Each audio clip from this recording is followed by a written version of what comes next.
Hello. Apanay.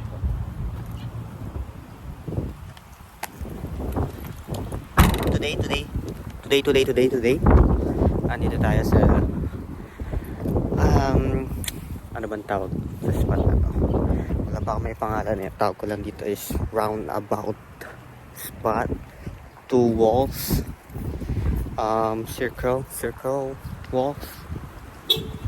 Skaters call it statue 10 kasi 10 stairs tapos may statue, so ito yung spot.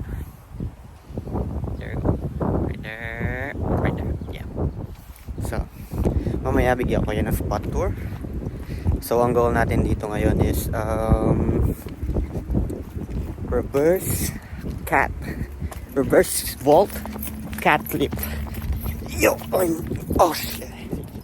So yeah, yun yung goal natin ngayon. So, here we go. Bye bye. So ito yung unang section ng spot. Pagdating mo, wall, slanted wall. So warm up muna tayo. Konting flips, then konting climb ups. Tapos rekta na tayo sa main challenge. Okay.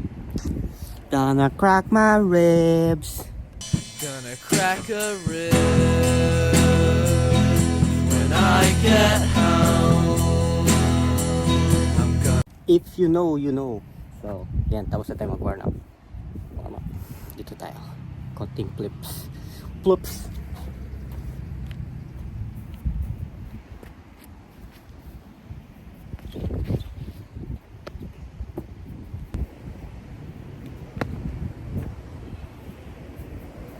Ganda yung twist natin ngayon ah.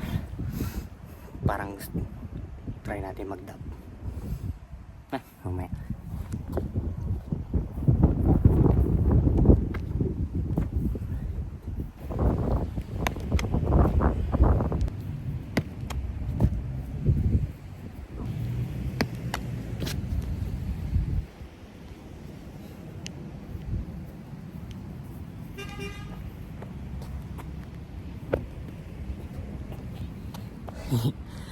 Iba talaga. Nababate. Famous. Yung next spot natin is ito. Yung dalawang wall. So usually yung ginagawa ko dito is 180 back lang. 180 back! Let's fucking go. Medyo madulas siya, pero hindi naman siya ganun ka madulas. Creepy naman yung ano natin eh, sapatos natin eh. So shout out Olo. Shout out to Olo PK. You gotta be one of my favorite parkour shoes. No cap.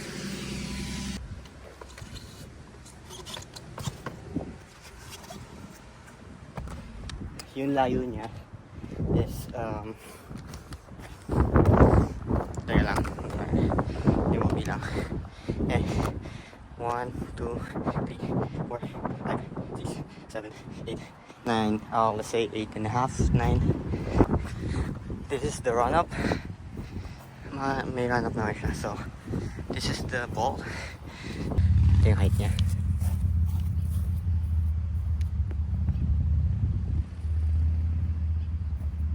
Kasing taas lang nung pong precision dito sa isang spot sa Aganya from my previous video. Ito. Yep. So yeah. Nagawa ko na siya dati, so meron akong dalawang tricks na nagawa dito. So yung isa is yung Kong cat lip. So here's the video. Yan. And yung isa naman is I think it's safety. So yeah, safety, jump, and then cat lip. Ano pa nga yun, marumi pa nga yun eh. So but I took it kasi gabi na rin nun. So ito yung video.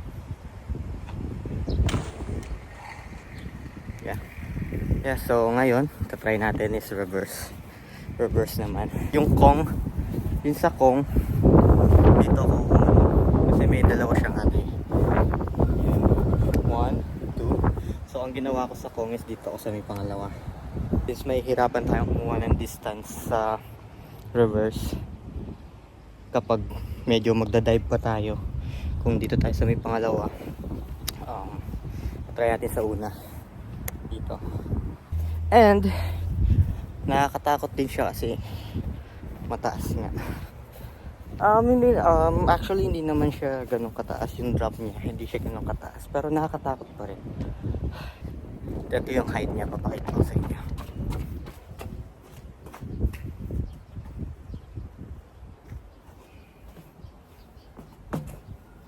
Hindi siya ganun kataas,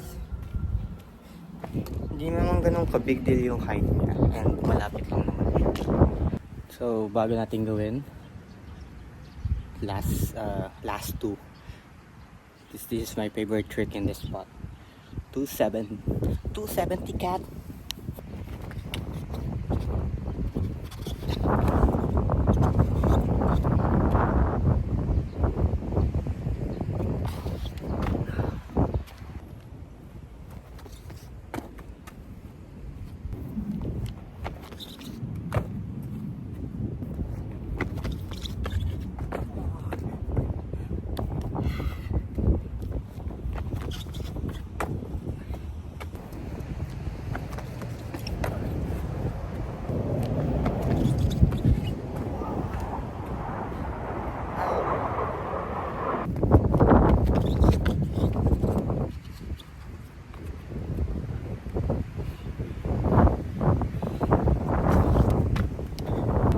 Not so clean, but I think I'll take it. Suck it. One more go. Not steezy enough. Let's go.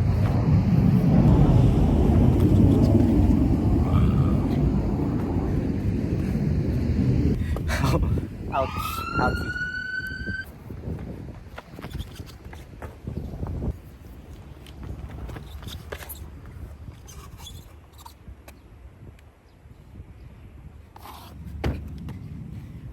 So, this is the prep.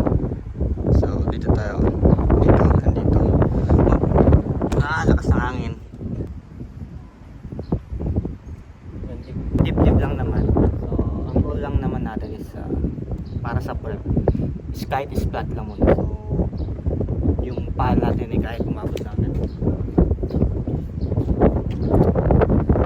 Just enough height to grab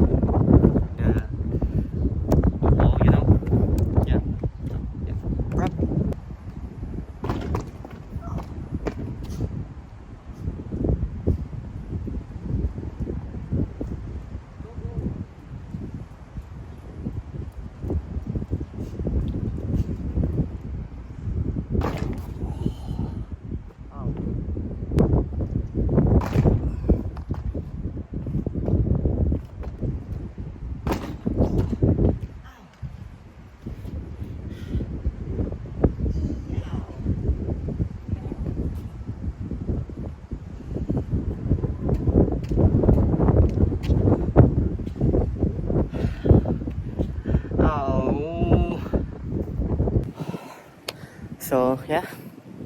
Naabot natin. The only problem is, I think, I got serious a bit on this prep. Pero it's a good thing na abot natin. Yun nga lang. Ankle thing. Pahinga lang onte. Then, let's go for it.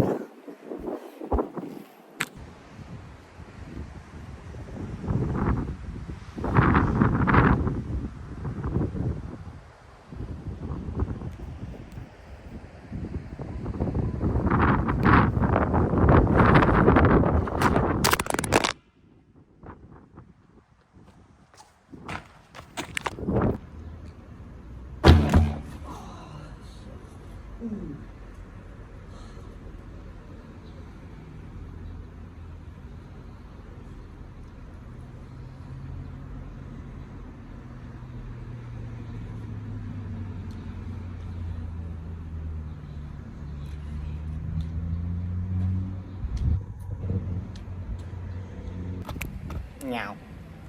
Nakakatakot. Nakakatakot siya. Hindi ko alam kung paano ko sasaluhin yung cat lip. And also, Nag-prep ako off cam. And the ankle thing. So nagpapahinga lang muna ako sa then try ko ulit pero hindi ko sure na magagawa ko to ngayon. Ito sobrang nakakatakot, sobrang delikado. Prep muna ulit and then right na tayo sa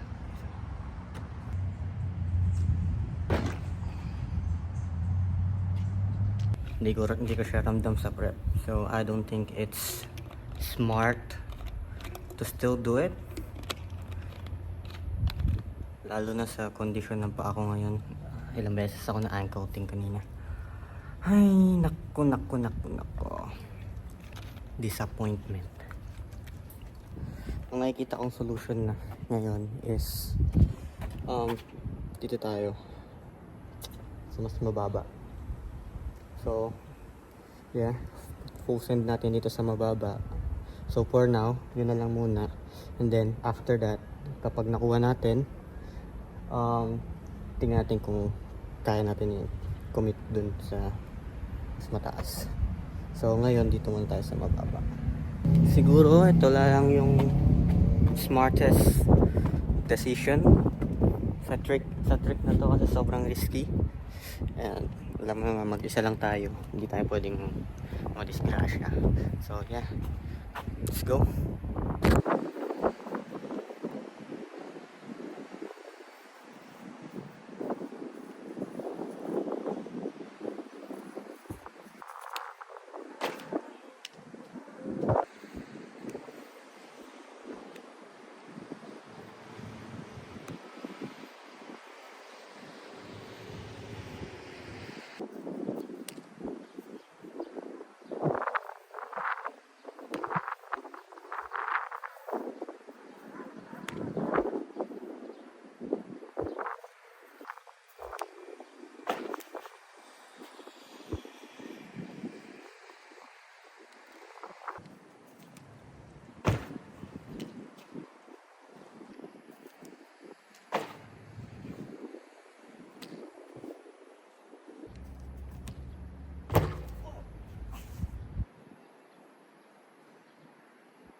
Now, I'm done for today. No more reverse cut. So, yeah. Ankle thing, sobrang delikado. It's not worth it. It's not worth it. It's not worth it. Session done. Yung ankle masakit pa rin, pero hindi na siya yung ganong kasakit tulad kanina nakapaglakad na ako. Yun nga lang, hindi ko na kayang magtalon-talon. And disappointed din kasi syempre yung main goal ko hindi ko nakuha, pero may ibang challenges naman ako na nakuha, so and safe din ako, so it's a win-win. Yeah, yun lang. See you on the next vlog. Thank you for watching and look at my ass. Yeah, think about it every night. Bye bye.